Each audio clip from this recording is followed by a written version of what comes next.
Hi there, welcome. You are here, lunch with Hirok, and today's topic is fleshing out our fear of fats. So let's start. This is going to be a little bit dry, but it's well worth listening to it because the next 2 or 3 days worth is much more interesting and way better. Let me just put it. Hi Heather, welcome on board. If you find this of value to you and your friends, please share. Please subscribe to it below and please give me thumbs up and love and hearts so that I can continue to do this with great gusto. Science is a veritable graveyard of closely held beliefs that once seemed obvious and completely in line with common sense. Certain ideas became so entrenched that they seemed to be natural laws. That is until they are proven false. Before Columbus, everyone believed that the world was flat. It was true until it wasn't. In the early 17th century, Galileo's idea that the sun did not revolve around Earth was so heretical that he was thrown in prison. But of course, he was right. Darwin postulated that species did not arise in their current form as spontaneous creations of God, but evolved through natural selection. Even today, 150 years later, many still debate the theory of evolution. And so it has been with fat.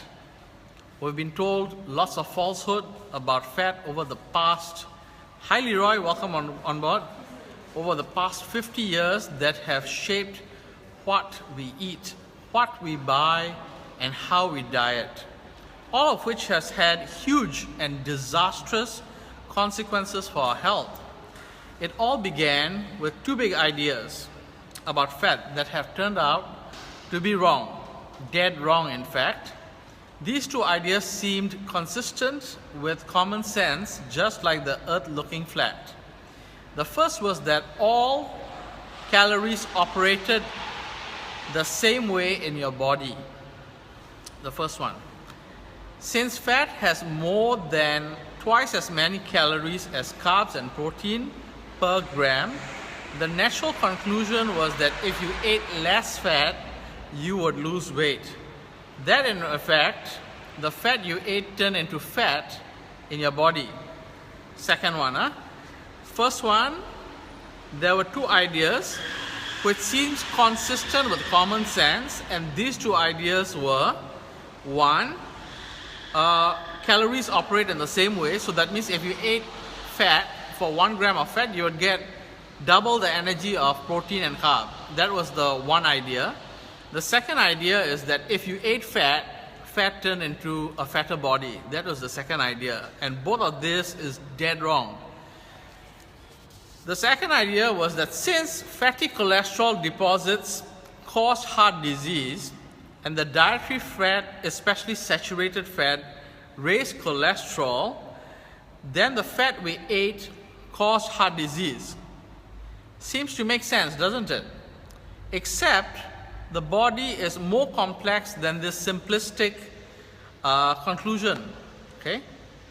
Whole scientific careers and industries have been devoted to these false notions based they are on incorrect assumptions. Hi Minko, welcome on board. Once people adopted a worldview, it is very hard to change. Let's examine how these two ideas became accepted facts in the scientific community and why they are wrong.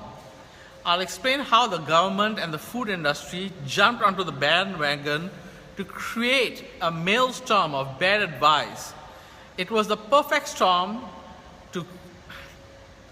of overzealous scientists leaping to premature conclusions, anxious government agencies eager to do something to stem the tide of obesity and heart disease, and a profit-hungry food industry that raced in to capitalize on the low-fat mania, leading in fact to a rise in obesity, heart disease, and diabetes.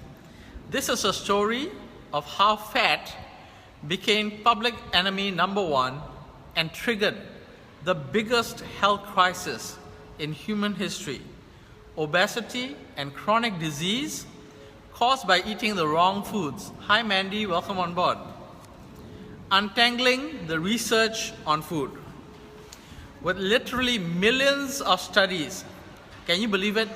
More than 8 million in the National Library of Medicine database, performed over many decades on obesity, metabolism, type 2 diabetes, and heart disease. 4 things. How could the scientific community have gotten this so very wrong for so very long? Science is driven by hypotheses, ideas, and concepts that need to be proven or disproven. It should be simple, and in some cases it is. But even in the face of clear evidence to the contrary, scientists get pretty stuck in their worldview. Edwin Friedman, a 20th century rabbi and family therapist, said, "The risk-averse are rarely emboldened by data." For example, doctors long believed that stress caused stomach ulcers, even though they consistently find bacteria in patients with stomach ulcers.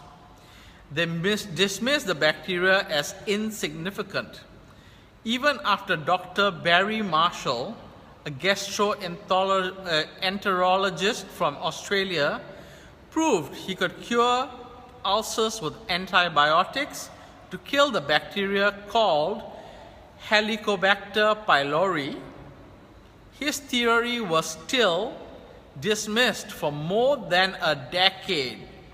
It was only after he drank a beaker full of bacteria, caused an ulcer in himself, and cured it with antibiotics that his theory was finally accepted.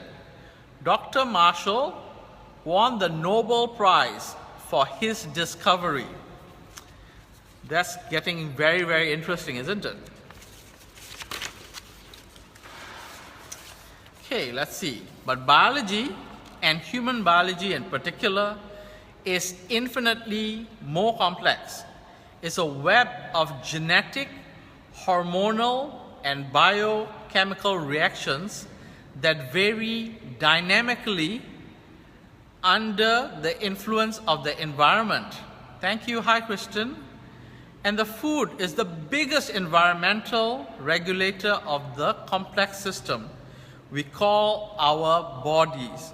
Food, it turns out, is not just calories, but information that radically influences our genes, hormones, immune system, brain chemistry, and even gut flora with every single bite. Yet, there's an even bigger factor contributing to our conclusion about food: the tricky business of nutritional research. How is it that we come to know what we know, and how can we determine what is accurate? The first thing to understand, okay, Christian, the first thing to understand is that all evidence and all studies are not created equal. During the last 10 years, I believed in the infallibility of science. I myself believed it. Yeah? Science was objective and independent of bias and gave us clear answers to the questions we asked. But over time, I learned to analyze data more carefully, to dissect the studies, and look at the methods and actual data to see what questions were actually being asked, how the study was designed, and if it was well done or not, and to dig into who funded the study to root out any conflicts of interest. Dr. John Ioannidis from the Stanford Research Prevention Center has challenged the validity of most nutrition studies. Most studies later proven in experimental trials to be wrong. Dr. Ioannidis writes, critics have focused on the poor track record of observational claims when tested in subsequent randomized trials. 0 out of 52 success rate in one review. And perpetual fallacies. Wait, did you say 0 out of 52 population observational studies validated previous notions subject to actual human experiments? There are different types of studies, for example, observational studies versus randomized controlled trial versus animal studies. And the conclusions that have been drawn from each type are different. Some prove cause and effect, while others show only associations. Each type of study has its benefits and its drawbacks, and it's impossible to draw conclusive and definitive from any one study. It is important to look at the weight of all the evidence and how each type of study was done. For example, was it a study that asked people to eat a certain diet and hoped they would, or did the researchers supply food in their homes and expect they wouldn't cheat with ice cream? Clinical trials that simply provide participants with advice and guidelines about what to eat are also different from metabolical ward studies where people are locked in a hospital for a long period of time and have all their food provided and their metabolism directly measured. Completely different type of studies. It is also important to know that population was studied. Were they all, hi Misan, welcome on board. Were they all white males who weighed 180 pounds? Or was it a group of African American females or Asian children? There are tremendous differences in how populations with different genetics respond to different diets. If studies show an effect for one population, it might not be valid for another. Another problem is that most nutritional research relies on large studies of population and their dietary patterns, obtained mostly through dietary questionnaires or 24-hour dietary recall. Do you really remember every single thing you ate over the last 7 days or 30 days? Most likely not. And how closely does that represent what you have been eating over the last 5 years or even 30 years? It is well described in the research that people often under or over-report their habits depending on the recommendations of the day. For instance, if you think eating meat is bad, and you will likely under-report how much meat you actually eat. Here's another piece we need to consider. Who is funding the study? Is there any conflict of interest? More than most doctors would like to admit, science is for sale. Researchers' work has to be funded, and it is often expensive. We're talking millions of dollars here. The funding generally comes from two sources: the government through the National Institute of Health, NIH, and private study, big pharma or the food industry in this case. We know that if a study is funded by a food company, it is 8 times more likely to turn up positive findings for the food industry, food company's product. If the National Dairy Council funds studies on milk, milk is more likely to be found beneficial. If Coca-Cola funds the studies on soft drinks, they are likely to be found not linked to obesity and disease. It is very hard to find clean, clear, objective research in those cases. since the study was either designed to show a specific outcome or the data selection and emphasis was spun to get the desired impact. It gives a whole new meaning to the phrase spin doctors. You can see how this can get very confusing. It's not easy to know for sure what is the truth.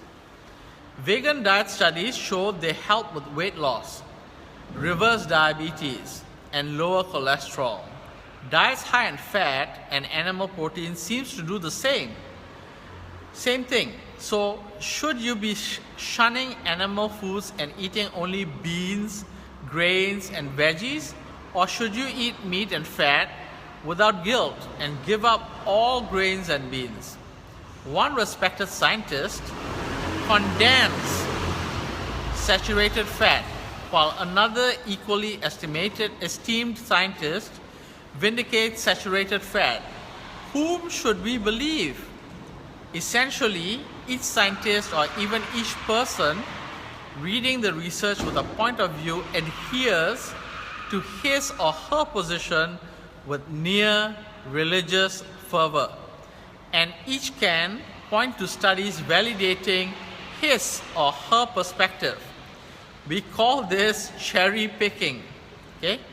After reading studies on human nutrition, even I get confused.